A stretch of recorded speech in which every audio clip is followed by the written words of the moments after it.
I hosted a party for my 8-year-old son and invited my family. No one showed up. A week later, MOM sent an invitation. My niece's sweet 16, $1,500 per person. Venmo me. Not even an apology. So I transferred $1 with a note, congrats. I replaced the locks, blocked the number. 2 days later, police knocked on my door. Can you imagine planning the perfect birthday party for your child, a day filled with pure, innocent joy, only to have your own family, the people who swore they'd be there, leave him heartbroken, staring at an empty driveway? My 8-year-old son, Lucas, asked me, "Mommy, did I do something wrong?" And what my mother did next, after witnessing that pain, will absolutely shock you. I'm Belle, I'm 34, and honestly, my whole world, every single beat of my heart, revolves around my son, Lucas. He just turned 8, and for weeks, I'd poured my soul into planning his dinosaur-themed birthday party. You see, a part of me, a deep, hopeful part, genuinely believed this would finally be the year my family would show up. Really show up. I sent out handwritten invitations, yes, actual pen and paper, old school, and transformed our backyard into a prehistoric wonderland. The joy in Lucas's eyes as he watched it all come together? It was everything. But then, as party time came and went, that radiant smile slowly, painfully, faded. Each glance he cast at the empty driveway chipped away at my soul. When he finally looked up at me, his voice tiny, asking, "Mommy, where's Grandma?" My heart didn't just break, it absolutely shattered. Being a single mom to Lucas has been the most challenging, yet undeniably, the most rewarding experience of my life. His dad walked out when I was 7 months pregnant, and ever since, it's been just the two of us against the world. I always desperately hoped my own family, my mom, my sister, would step in, provide that extra layer of support Lucas deserved. But reality, oh man, reality had a much harsher plan for us. My relationship with my mother, Diane, has always been complicated. Growing up, I constantly felt like I was living in the shadow of my younger sister, Amanda. She's 3 years my junior, and in my mother's eyes, Amanda was the golden child, the one who could do no wrong. She was the ballerina, the pageant queen, the straight-A student whose achievements dominated every single family conversation. My own accomplishments, by comparison, barely registered. It was like I was invisible. And this pattern, this excruciating dynamic, just kept going right into adulthood, extending even to our kids. Amanda's daughter, Sophia, who's 15 now, gets treated like absolute royalty by my mother. Christmas? Sophia gets designer clothes and the latest tech gadgets. Lucas? He gets toys from the clearance rack, maybe. Vacations? My mother has taken Sophia to Disney World 3 times. 3. Lucas? Never once has she offered to take him. Despite this blatant, in-your-face favoritism, I truly tried my best to maintain some kind of family connection for Lucas's sake. I swallowed my pride so many times, I swear I could taste it. I attended every single one of Sophia's birthday parties, her dance recitals, her school events. All while politely, agonizingly, accepting the constant absences at Lucas's important moments. "Sorry, we have plans," became the standard response to our invitations. Though, social media would inevitably reveal those plans were usually nothing more exciting than a shopping trip or a casual lunch. It stung, every single time. Last Thanksgiving, Lucas, with all the love in his little heart, made handcrafted greeting cards for everyone. My mother, Diane, barely glanced at his painstakingly created artwork. She just set it aside without a word. But Sophia's store-bought card? Oh, that proudly graced her refrigerator for months. I saw the confusion cloud Lucas's eyes. He didn't understand.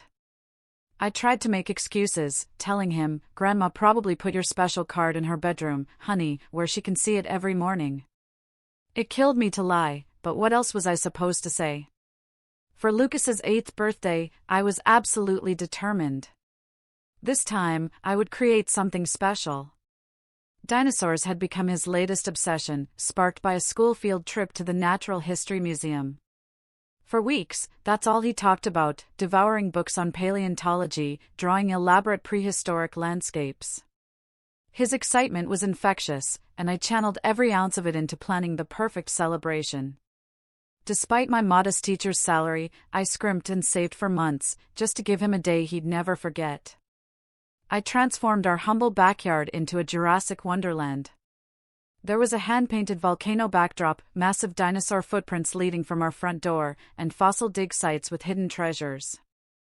I baked and decorated a 3-tiered stegosaurus cake, yes, a stegosaurus, and filled dinosaur egg piñatas with his favorite candies and tiny dinosaur figures.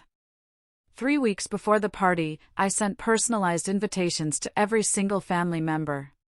For my mother and Amanda, I included special handwritten notes, emphasizing just how much Lucas was looking forward to seeing them. I got text confirmations from almost everyone, including my mother, who wrote, "Wouldn't miss it for the world, sweetheart." The words were like a balm to my anxious heart. Lucas was over the moon with anticipation. Every night before bed, he'd count down the days, updating me on new dinosaur facts he planned to share with Grandma and Sophia. He even used his allowance money to buy Sophia a special bracelet with a tiny dinosaur charm, carefully wrapping it himself. "Do you think Sophia will like it?" he'd ask, over and over, his voice hopeful. And I, with a lump in my throat, assured him she would treasure his thoughtful gift. The night before his birthday, Lucas could barely sleep. "Tomorrow's going to be the best day ever," he whispered, as I tucked him in, his face alight with pure, unadulterated hope. And looking at him, I prayed. I prayed that for once, just this once, my family would show up. Not just in body, but in spirit. That for once, they would truly see the amazing, loving boy I was blessed to call my son. The morning of Lucas's birthday dawned bright and clear, as if nature itself approved of our celebration plans. Lucas bounded into my bedroom at 6:30 a.m., already dressed in his special dinosaur shirt and khaki explorer shorts he'd laid out the night before. His face was pure sunshine as he bounced on the edge of my bed. "Mom! Mom, it's party day. Do you think Grandma remembered to bring her camera like she promised? I want to show her how I can name all 50 dinosaurs in my book now." I smiled, my heart aching with nervous energy I tried to quell. "I'm sure she did, buddy. Now, how about some special birthday pancakes while we finish setting up?" The next few hours flew by in a flurry of last-minute preparations. I arranged platters of dinosaur-shaped sandwiches, set up the fossil dig area with buried treasures, and positioned the water balloon T-Rex target game. Lucas followed me around, adding his own little touches to the decorations, practicing the mighty dinosaur roars he planned to teach his younger cousins. At 10:15, my phone buzzed. A text from Amanda. My stomach clenched. Sophia got called for a last-minute audition for a commercial. "Such an amazing opportunity, we can't miss it. So sorry, but we won't make it today. Lucas will understand, it's important for her future. We'll make it up to him sometime." I took a deep, shaky breath before responding. Lucas will be really disappointed. The audition wasn't scheduled earlier. He's been talking about showing Sophia his dinosaur collection for weeks. Her reply came instantly. "These things happen. Sophia needs to take every opportunity that comes her way. I'm sure a kid's party won't be that exciting anyway. We'll drop a gift next time we're in the neighborhood." I couldn't show Lucas that message. Instead, when he asked, I just forced a smile and assured him that Amanda and Sophia were just running a little late. "They'll be here soon," I said, hating the lie, but unwilling to crush his spirit before the party even started. As noon, the designated party time, approached, I found myself refreshing my phone constantly, my heart pounding a frantic rhythm. Lucas had positioned himself by the front window, dinosaur encyclopedia in hand, ready to greet the first arrivals. 12:15 came and went. No guests. No messages. At 12:30, my mother finally texted. "Terrible migraine came on suddenly. Need to lie down in dark room. Can't drive. Sorry." tell Lucas happy birthday. No mention of her earlier promise. No offer to come later. Not even a phone call to hear his voice on his special day. Just a brief, impersonal text. Over the next hour, the excuses rolled in from aunts, uncles, and cousins. Car trouble. An unexpected work call. A stomach bug. With each message, the knot in my stomach grew tighter, a cold dread spreading through me. None of these people had bothered to call earlier. None offered alternative plans to celebrate. It was painfully clear Lucas's birthday was at the very bottom of everyone's priority list. Lucas remained by the window, his initial excitement slowly giving way to a confused vigilance. Every passing car made him perk up, only to slump back down when it continued past our driveway. Maybe they got lost, Mom, he suggested after an hour of waiting, his voice small. Should I put more dinosaur footprints out front so they can find our house better? I swallowed hard against the lump forming in my throat. That's a great idea, buddy, I managed, helping him place additional paper footprints along our walkway, buying precious minutes, preserving his hope just a little longer. By 2 p.m., the reality was unavoidable. No one was coming. The carefully arranged food sat untouched. The games remained unplayed. The little goodie bags, lined up neatly by the door, had no takers. Mom? Lucas's voice was barely a whisper. He turned from the window, his dinosaur book clutched tightly against his chest. Did I do something wrong? Why doesn't anyone want to come to my party? In that moment, I watched my child experience his first profound disappointment. The first real crack in his belief that the world is inherently good and fair. I saw him struggling, trying to make sense of a rejection that made absolutely no sense to his 8-year-old heart. He was fighting tears, trying so hard to be brave. And it took every ounce of my strength not to break down right there in front of him. No, sweetheart, I said, kneeling to meet his eyes, making sure he knew I was truly seeing him.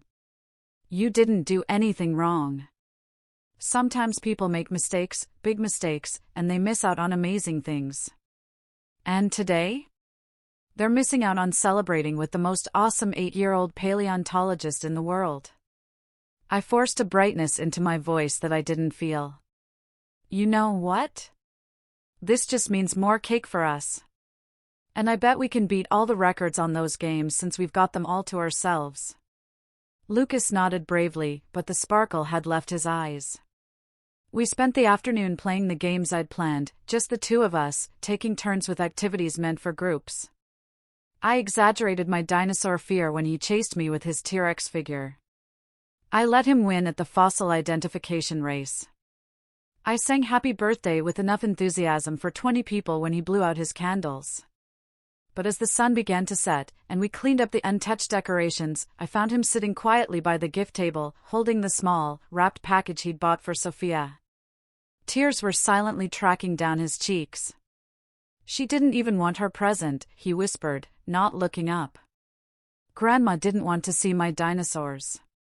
That night, after a valiant attempt at a cheerful birthday dinner at his favorite restaurant, Lucas fell asleep, clutching the unopened gift meant for his cousin. I sat alone in the living room, surrounded by deflated dinosaur balloons and untouched party favors, finally allowing my own tears to fall. Something fundamental had shifted today.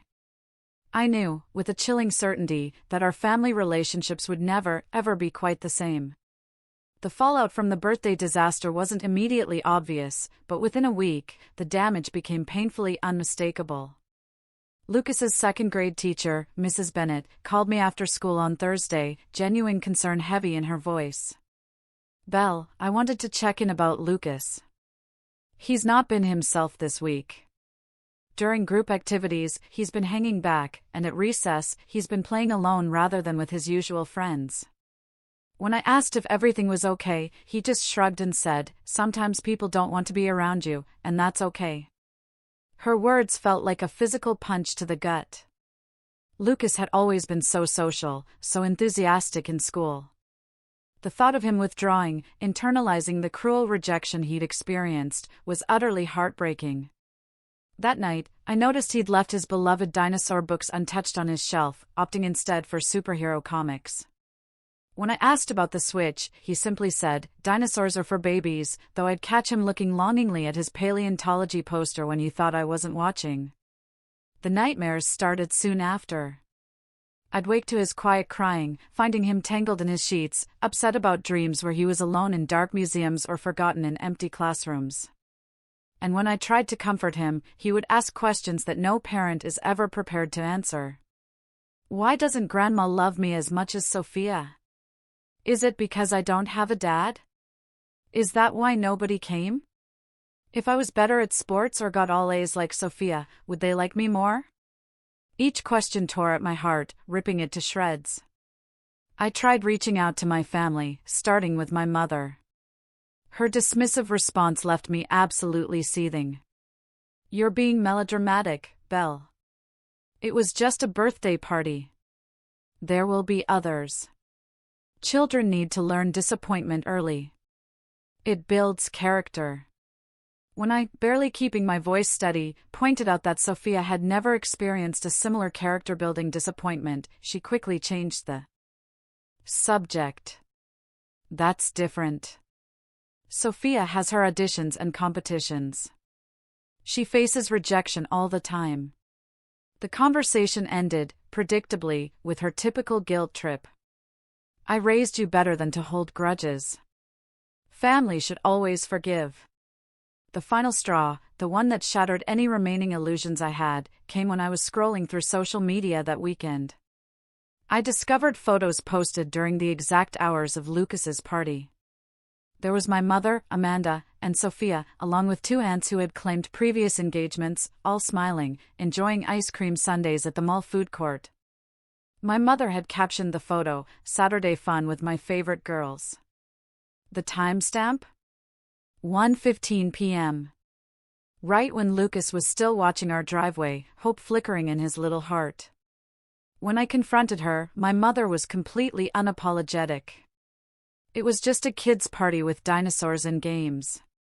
Sophia had her heart set on that new outfit for her audition photos, and you know how sensitive she gets if she's disappointed. Lucas is a boy. Boys bounce back easier. Something hardened within me at those words. The casual cruelty. The blatant favoritism. The complete, utter disregard for my child's feelings, all packaged as normal family dynamics. I'd been making excuses for this behavior for years, normalizing what should never, ever have been accepted. I didn't waste another second. I scheduled an appointment with a child therapist the following Monday. Dr. Reynolds was warm, but direct, in her assessment after meeting with Lucas. "Children are remarkably perceptive, Belle. Lucas has picked up on the differential treatment from his extended family, and unfortunately, he's internalized it as a reflection of his own worth. At his developmental stage, he doesn't understand adult motivations or family dynamics. He just knows that something about him wasn't enough to bring people he loves to his special day." She leaned forward, her expression serious. "The good news is that he has you, a loving, attentive mother who sees his value. That's his anchor. But I would strongly recommend establishing clear boundaries with family members whose behavior undermines his sense of self-worth. Children this age can't do that for themselves." Over the next few weeks, I focused intensely on rebuilding Lucas's confidence. We joined a community dinosaur club, where he met other children who shared his passion. I arranged playdates with classmates whose parents I'd gotten to know and trust. Slowly, I watched him begin to open up again, though a new cautiousness had entered his interactions. At home, we started talking more openly about family relationships, in age-appropriate ways. I explained that sometimes adults make poor choices that have nothing to do with the worth of the children in their lives. We discussed how we get to choose how much space people occupy in our hearts based on how they treat us. Most importantly, we talked about creating our own traditions that truly reflected our values. "We can make our own special family, just us?" he asked one night as I tucked him in. "We already are a special family," I assured him, my voice thick with emotion. "And we can add people who truly care about us." Family isn't just about who you're related to. It's about who shows up. As I reflected on these conversations, I realized I was confronting patterns established long before Lucas was born. I'd spent my entire life accepting scraps of attention from my mother, making excuses for her behavior, desperately seeking approval that was consistently withheld. In trying to preserve family connections for Lucas, I'd exposed him to the exact same toxic dynamics that had shaped my own insecurities. The clarity was both painful and incredibly liberating. For the first time, I could see our family system clearly, starkly, for what it truly was. And I knew, with every fiber of my being, that protecting Lucas might mean breaking cycles that had persisted for generations. Little did I know, my newfound resolve would be tested sooner, and far more dramatically, than I could have ever imagined. Tuesdays were usually our quiet days. Lucas had early dismissal from school, and we'd established a cherished tradition, library visits, followed by ice cream at the small shop around the corner. 3 weeks after the birthday disaster, we were following this routine. Lucas was animatedly discussing the new dinosaur book he'd just borrowed when my phone chimed with a notification. The message was from my mother, sent to the entire family group chat. My stomach tightened instinctively as I opened it, but absolutely nothing could have prepared me for what I read. An elaborately designed digital invitation filled my screen. It was bordered with sparkling stars and featured a professional photo of Sophia in a glamorous evening gown. "Sweet 16 Yacht Party Extravaganza," proclaimed the glittering text. Below were the details: a harborside celebration, a private yacht rental, and the promised appearance by a minor pop star Sophia adored. But it was the kicker, the absolute audacity, that made my jaw drop. This once-in-a-lifetime celebration comes with once-in-a-lifetime memories. Contribution, $1,500 per person. Please Venmo to Diane by May 1st to secure your place on the guest list. Additional gifts welcome but not required. And right below the invitation, a personal message from my mother. As you all know, our precious Sophia deserves only the best for this milestone birthday. Amanda and I have planned the perfect celebration, but we need everyone's contribution to make it happen. Belle, we'll also need you to help with setup on Friday and the photo backdrop assembly. Sophia specifically requested your artistic touch. Not a single word acknowledged Lucas's birthday. Not the slightest hint of an apology for their absence. Not even a token, "Sorry we missed it," tacked onto this outrageous demand. Just an expectation that I would not only pay this exorbitant amount, but also provide free labor for the celebration of the child who was consistently prioritized over my own son. I stared at the phone, my hands shaking so badly that Lucas, usually self-absorbed with his new book, noticed. "Mom, are you okay? You look really weird." I forced a smile. "I'm fine, buddy. Just a surprising message." But I wasn't fine. I was experiencing a kaleidoscope of emotions: disbelief at the audacity, white-hot rage at the injustice, grief for my son. And beneath it all, that familiar, dull ache of rejection that I'd carried since childhood. The contrast was staggering. 3 weeks ago, my family couldn't spare 2 hours on a Saturday afternoon for a simple backyard party that had cost me hundreds of dollars I could barely afford. They couldn't bring themselves to show up for an 8-year-old's milestone celebration that meant the world to him. Yet now, they expected me to contribute $1,500, plus gifts, plus labor, for an extravagant party that would easily cost tens of thousands in total. As Lucas happily ate his ice cream, oblivious, I scrolled through the rapidly accumulating responses in the group chat. Aunts, uncles, cousins, all falling over themselves to confirm their participation. Wouldn't miss it for the world. Our princess deserves the best. Just sent the Venmo payment. Many of these were the very same people who had claimed car troubles, illness, and work emergencies just 3 weeks earlier. The same people who had never even sent Lucas a belated birthday card or called to wish him happy birthday. My phone chimed again. A private message from Amanda. "Mom says you haven't responded about Sophia's party yet. You know how she gets when people procrastinate on the planning. And remember, Sophia wants that backdrop to look like the one from that Netflix show she likes." You're still the artsy one in the family. The presumption took my breath away. It wasn't, will you help? It was, here's what you need to do. It wasn't, can you afford this? It was, pay up now. It wasn't, we're sorry we hurt Lucas. It was, prioritize Sophia immediately. I glanced at Lucas, who was now drawing dinosaur pictures with his finger on the table's condensation. 3 weeks ago, he had stood by our window, dressed in his special outfit, watching an empty driveway, his heart breaking a little more with each passing minute. I remembered the way his shoulders had slumped when he finally accepted no one was coming. The careful way he'd packed away the handmade gifts he created for each family member, including the cousin who apparently now deserved a $1,500 contribution to her birthday extravaganza. In that moment, something crystallized within me. This wasn't just about a missed birthday party anymore. This was about a pattern, a toxic, insidious pattern, that would continue to wound my child throughout his life if I didn't take a stand. Now, this was about teaching him, through my actions, that he deserved respect, that his feelings mattered, that unconditional love shouldn't be constantly held out of reach. I looked at the invitation again, at Sophia's smiling face and the dollar amount that represented more than a month's worth of groceries for Lucas and me. I thought about all the times I'd swallowed my hurt, made excuses for inexcusable behavior, and taught Lucas by example to accept mere crumbs of affection from people who should have loved him abundantly. Mom? Lucas's voice broke through my thoughts. Can we go to the park before we go home?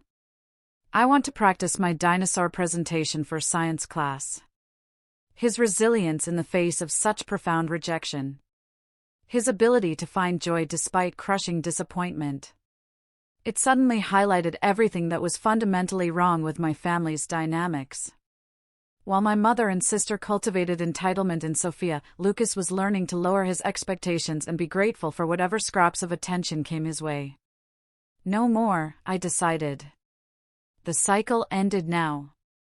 That evening, after Lucas went to bed, I sat at our kitchen table with a cup of tea that grew cold as I contemplated my response to my mother's invitation. I wanted to be rational, not reactive. To make a decision I could stand behind with conviction, rather than regret in moments of weakness. I considered my options. I could ignore the invitation entirely, but that would just trigger an avalanche of calls and messages demanding a response. I could make an excuse about financial hardship, but that would be met with pressure to find a way because family priorities matter. I could attend without paying, but that would subject Lucas and me to an event celebrating the blatant favoritism that had hurt him so deeply. None of these options addressed the fundamental issue, the complete disregard for Lucas's feelings and the insidious expectation that this treatment was acceptable. After hours of reflection, I made my decision. I opened my Venmo app. And I sent my mother exactly $1. With a simple note, congratulations. Nothing more, nothing less. Not angry, not apologetic, not detailed. Just an acknowledgement that did not meet her expectations, much as her acknowledgement of Lucas's birthday had not met the basic standards of human decency. The symbolic gesture felt powerful, incredibly powerful. But I knew it wouldn't be enough. This wasn't just about one party or one slight. This was about establishing boundaries that would protect Lucas moving forward. Permanently. The very next morning, I called a locksmith and arranged to have our locks changed. The thought that my mother and sister still had keys to our home suddenly felt invasive rather than convenient. While Lucas was at school, the locksmith replaced both the front and back door locks, providing me with a tangible sense of security I hadn't realized I was missing. That evening, I sat down with Lucas for a difficult, but absolutely necessary, conversation. Remember how we talked about choosing our family based on how people treat us? I began carefully. He nodded, diligently folding his dinosaur paper into an origami creation as he listened. Well, I've been thinking a lot about how Grandma and Aunt Amanda have been treating you, and treating me too. And I've decided that we need some time away from them to focus on people who make us feel good about ourselves. Lucas looked up, his small face serious. Because they didn't come to my party? Partly, I acknowledged. But it's more than that. It's about making sure we spend our time with people who value us and show us respect. People who show up when they say they will. People who make us feel special, not less than. Like Tyler and his mom? Lucas asked, referring to his new friend from the dinosaur club, whose mother had recently invited us for dinner. Exactly like that, I confirmed. So, for a while, we're going to take a break from seeing Grandma and Aunt Amanda and Sophia. We might not go to Sophia's birthday party. Lucas considered this, his brow furrowed in thought. Will Grandma be mad at us? She might be, I said honestly. But sometimes adults need to set boundaries, even when other people don't like them. It's like at school, when Mrs. Bennett has rules for the classroom. The rules aren't to be mean. They're to make sure everyone is treated fairly and with respect. He nodded slowly. So, we have rules for our family now? Yes, I said, relieved at his understanding. Our rule is that we spend time with people who are kind and respectful to both of us. That night, I took the final step. I blocked my mother's number on my phone, followed by Amanda's and several other family members who had consistently participated in the toxic dynamic. I kept a detailed log of all communication leading up to this decision, saving screenshots of texts and emails, just in case. The response was swift and utterly predictable. Unable to reach me by phone, my mother sent emails with escalating urgency. Why aren't you answering your phone? We need to finalize Sophia's party details. Your behavior is extremely immature. Call me immediately. Amanda is in tears because of your selfishness. How could you do this to your sister? When I didn't respond to the emails, she enlisted mutual friends and neighbors to check on me, with thinly veiled messages of concern that were clearly just information-gathering missions. Your mother is worried about you, said our neighbor, Mrs. Garcia, when she knocked on our door. She thinks you might be going through something. Are you okay, dear? I thanked her for her concern, but assured her we were fine. Just establishing some new family boundaries, I explained politely, but firmly. Amanda took a more direct approach, leaving a voicemail on my work phone, a number I hadn't thought to block. You think you're so special with your boundaries and your dramatic exit. Mom is devastated. Sophia is crying, and everyone is talking about how selfish you're being. This is her sweet 16, Belle, the biggest day of her life. But of course, you try to ruin it because you've always been jealous of her. Well, guess what?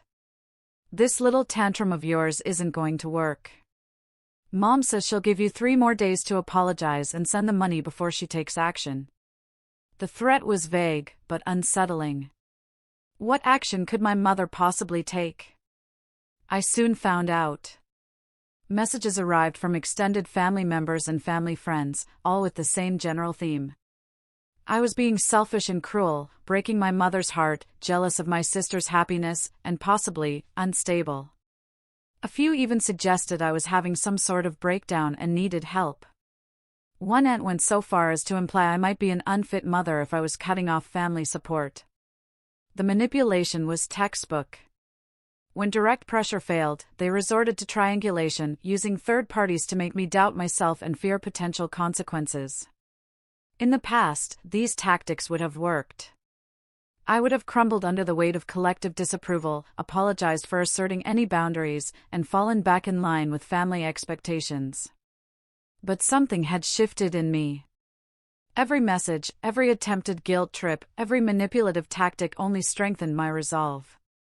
I wasn't doing this just for myself anymore.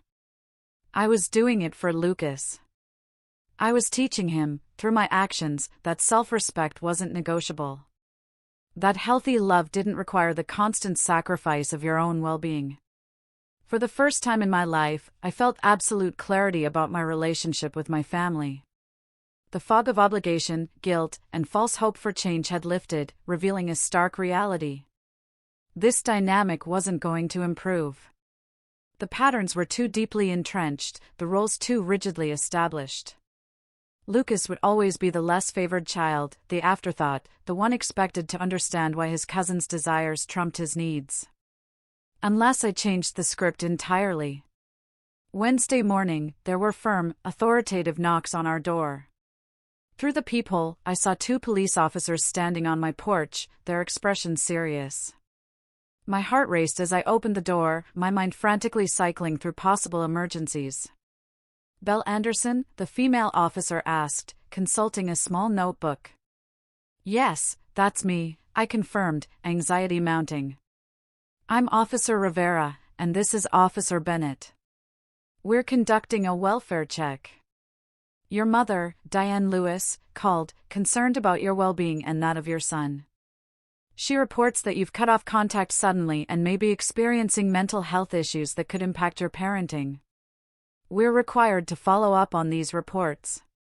The realization of what my mother had done hit me like a physical blow. She had called the police, claiming I was potentially unstable or dangerous, all because I had set boundaries she didn't like. She had weaponized law enforcement in an attempt to frighten me back into compliance.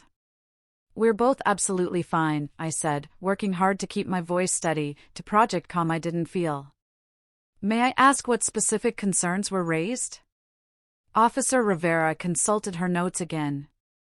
"Mrs. Lewis reported that you've been acting erratically, changing your locks, cutting off family contact, and making concerning statements about your family. She's worried about your mental state and its impact on your son." I took a deep breath. "Officers, I recently made the difficult decision to create some distance from certain family members after a pattern of behavior that was hurtful to my son. I did change my locks, as is my right as a homeowner. I did limit contact with my mother and sister, as is my right as an adult.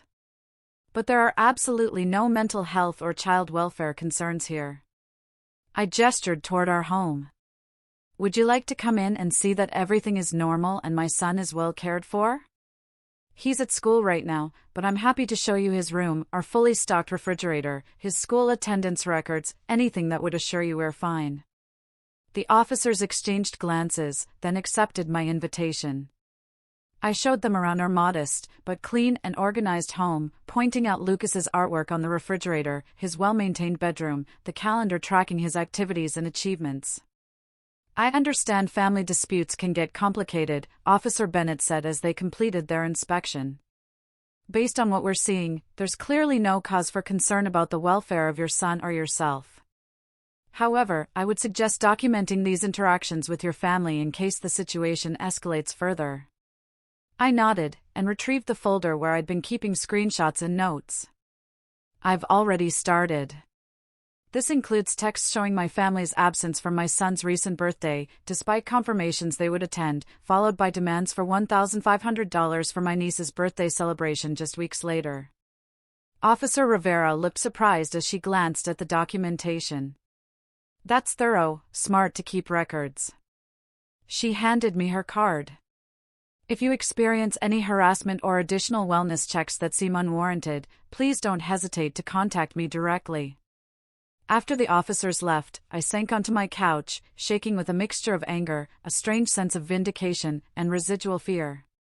My mother had escalated to involving authorities, potentially putting my custody of Lucas at risk, all because I'd refused to comply with her demands. The manipulation had taken a dangerous turn.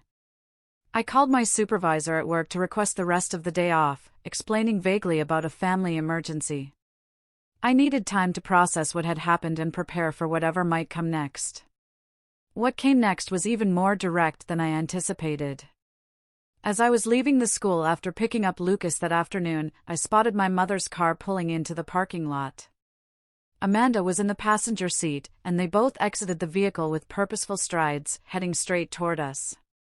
"Lucas, honey," I said quickly, my voice tight. "I need you to get in the car and put on your headphones with your dinosaur show, okay?" Adult conversation happening. He looked confused, but complied, sensing the tension in my voice. I locked him safely in the car before turning to face my mother and sister in the bustling school parking lot. "How dare you?" my mother hissed when she reached me, her face contorted with fury. Blocking our numbers, changing your locks, sending $1 as an insult. Do you have any idea how you've hurt this family? Several parents were picking up their children nearby, some glancing curiously in our direction. I kept my voice low and controlled. This isn't the place for this discussion. And after sending police to my home with false concerns about my mental health, you've lost any right to demand conversations with me. Amanda stepped closer, her face flushed with indignation. You're ruining Sophia's birthday with your selfishness. She's been crying for days because her favorite aunt won't be at her party. How could you be so cruel to a teenage girl? The hypocrisy was so stunning, I almost laughed. Interesting concern for a teenager's feelings, I said, my voice dangerously calm. Where was this concern for an 8-year-old boy's feelings when none of you showed up for his birthday after promising you would? That was different, my mother dismissed with a dismissive wave of her hand. We had legitimate reasons, and children need to learn disappointment. Apparently, some children more than others, I replied, my voice cold as ice. Since Sophia has never had to experience the disappointment of an empty party where not a single family member bothered to show up. My mother's expression hardened. This ridiculous grudge of yours needs to stop now. You're embarrassing yourself and hurting our family. I expect you to apologize, send the proper contribution for Sophia's celebration, and return to family gatherings with a better attitude.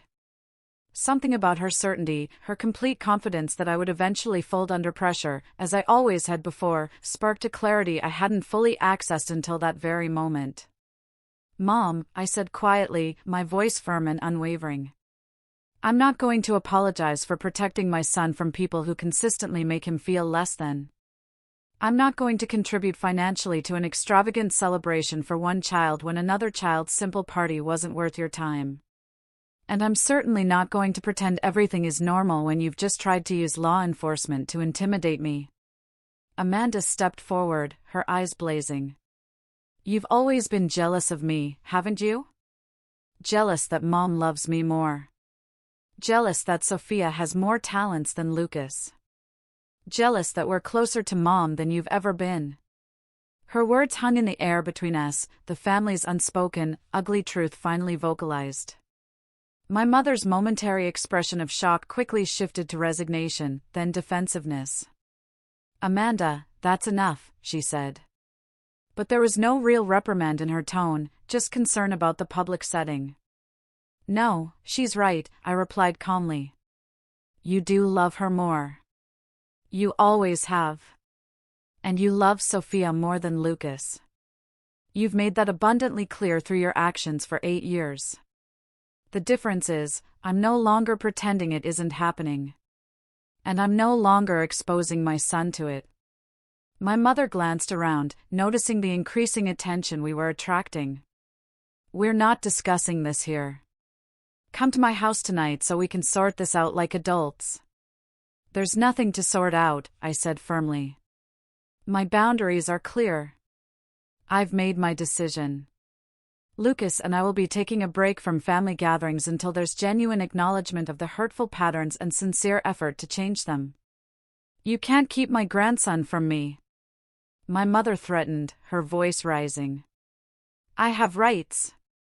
Actually, you don't, I corrected her, my voice steady. Grandparents don't have inherent visitation rights when parents are fit and have full custody, which I do.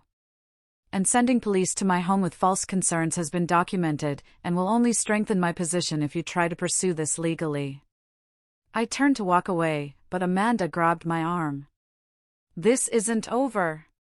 You think you're so perfect with your boundaries and your moral high ground. Mom has done everything for you, and this is how you repay her? By denying her access to her grandson? By ruining Sophia's special day? I gently, but firmly, removed her hand from my arm. I think we have very different definitions of everything, Amanda. And very different memories of our childhood. I hope someday you'll be able to see the patterns for what they truly are. As I walked toward my car, where Lucas was waiting, I heard my mother's parting shot. You'll regret this, Belle. When you have no family left, you'll realize what you threw away. I didn't turn around. Didn't engage further. Getting into the car, I put on a bright, reassuring smile for Lucas, who removed his headphones with a worried expression. Is everything okay, Mom? Was Grandma mad? Everything is fine, buddy, I assured him, reaching over to squeeze his hand. Grandma and I have different ideas about some things right now. That's all. Remember what we talked about with boundaries? He nodded solemnly. About spending time with people who are nice to us. Exactly. And right now, we're focusing on the people who make us both feel good, like Tyler and his mom, who invited us for pizza night on Friday. Sound good? His face brightened immediately. Yeah. Tyler's mom said they have a fossil kit we can use. When we arrived home, there was a large gift basket on our porch, with a card signed from your loving family. Inside were expensive toys, gift cards, and a note saying, "We miss you both. Let's put this misunderstanding behind us." The attempt at material manipulation was so transparent, it made my heart ache. No acknowledgement of wrongdoing, no genuine apology, just gifts meant to purchase compliance and a return to the dysfunctional status quo. Lucas looked at the basket with confusion. Is this because they missed my birthday? No, honey, I said truthfully. This is because they want us to forget that they missed your birthday, without them having to say they're sorry. He considered this with surprising maturity. That's not really how apologies work, right? Mrs. Bennett says we have to use our words to say sorry, not just give stuff. Mrs. Bennett is absolutely right, I affirmed, marveling at his emotional intelligence, his unwavering moral compass. What should we do with these things? Lucas thought for a moment. Could we give them to kids who don't have toys? Like a birthday present from me to them? In that moment, my heart swelled with pride. Despite everything, my son's compassion remained perfectly intact. That's a wonderful idea, I whispered, pulling him into a hug. We'll take them to the children's hospital this weekend. The very next day, I contacted a family attorney and filed for a restraining order based on harassment and the false police report. I hadn't wanted to take such a drastic step, but the escalation to involving authorities had crossed a dangerous, unforgivable line. The attorney agreed, particularly after reviewing my meticulous documentation. This is a clear pattern of emotional manipulation escalating to potential endangerment of your parental rights, she advised. A temporary restraining order is absolutely warranted while we pursue more permanent legal protections. When the temporary order was granted, I felt a strange, bittersweet mixture of sadness and relief. The legal document represented both a failure and a new beginning. The family relationships I had tried so desperately to nurture, despite their inherent toxicity, had officially shattered. But from those broken pieces, I was building something healthier, something true, for Lucas and myself. 6 months passed like a season-changing, gradual, yet completely transformative. Lucas turned 8.5, proudly announcing the half-year as significantly as his full birthday.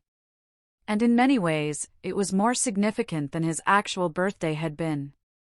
For his half-birthday, we hosted a small gathering at the local Natural History Museum. Tyler from Dinosaur Club was there with his parents. So were 2 boys from Lucas's class and their families, wonderful people who had become genuine friends over recent months.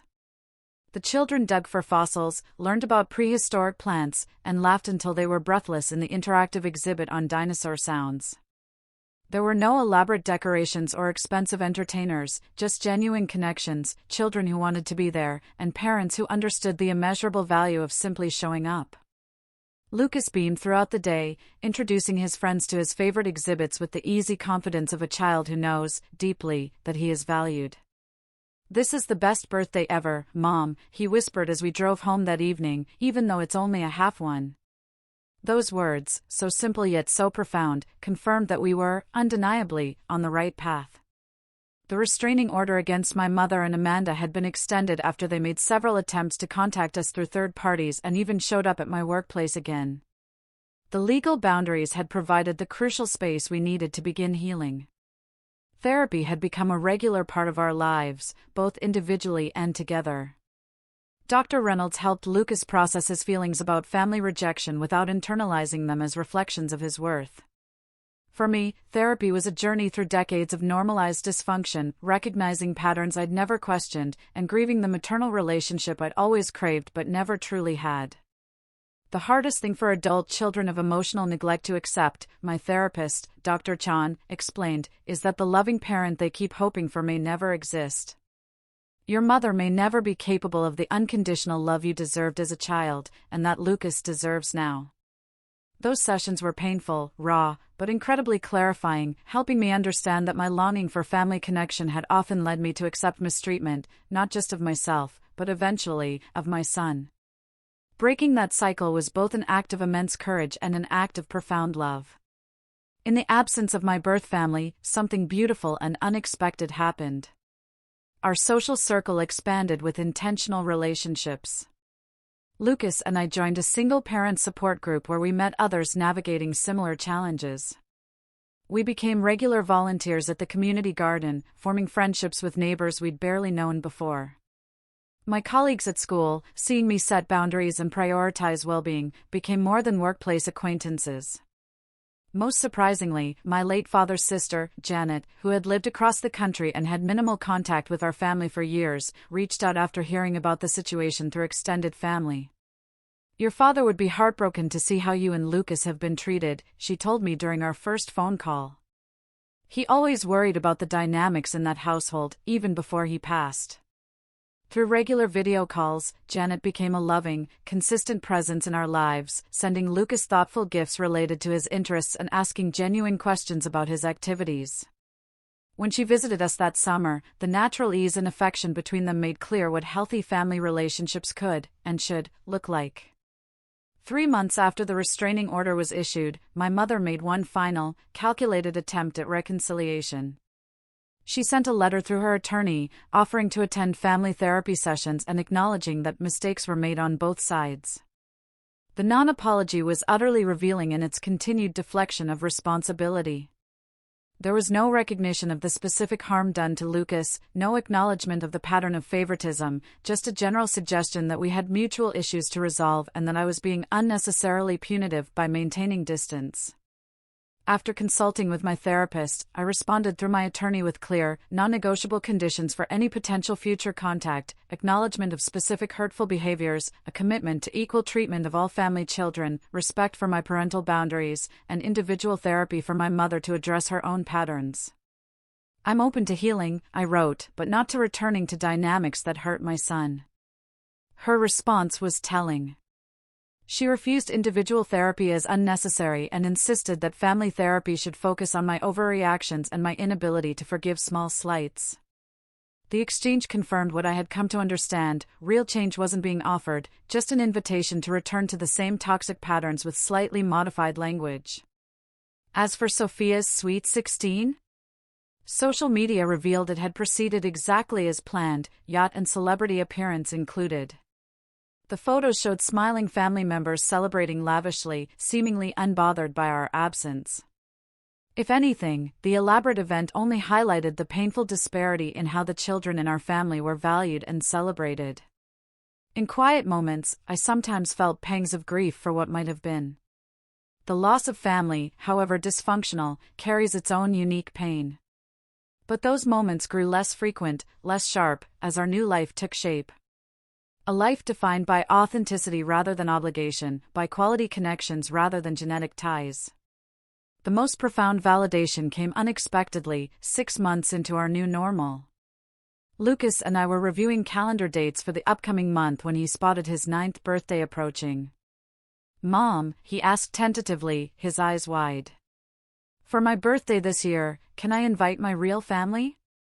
"Your real family?" I echoed, not immediately understanding, my heart catching in my throat. He nodded, a serious, hopeful expression on his face. "Seriously. Tyler and his parents, and Miss Janet, and your friend Maria, and the Dinosaur Club people. The people who really care about us." "That's what you said. Family is the people who show up." Tears pricked my eyes as I pulled him into a tight hug, holding on to him like my life depended on it. "That's exactly right, buddy," I whispered, my voice thick with emotion. "Family is the people who show up. And yes, we'll invite all of them." This journey hasn't been easy. Setting boundaries rarely is, especially with family members who have never had to respect them before. There have been flying monkeys, guilt trips from extended family. Occasional moments of doubt when the weight of cultural expectations about family obligation feels heavy. But each time I see Lucas engage with our chosen family, confident and secure in the knowledge that he is valued for exactly who he is, I know, without a shadow of a doubt, we made the right choice. Breaking the cycle of conditional love and emotional neglect isn't just about protecting him now. It's about giving him the foundation, the incredible gift, to form healthy, loving relationships throughout his life, free from the damaging patterns that shaped my own childhood. If you're watching this, and something in our story resonates with your own experience, please know you are absolutely not alone. Setting boundaries with family is one of the hardest things many of us will ever have to do.